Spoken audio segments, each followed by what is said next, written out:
Aking guro, ako ay narito sa iyong harapan upang ipahayag ang aking nararamdaman para sa aking guro na aking pinagsasalamatan.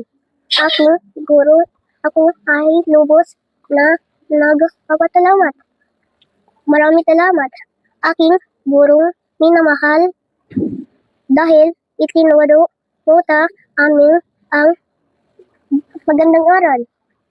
At ito ay aming babaunin ng aking kamag-aral.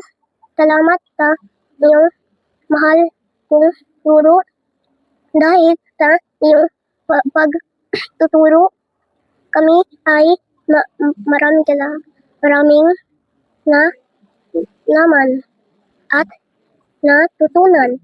Aking hangad na sana kayo ay maging mataya.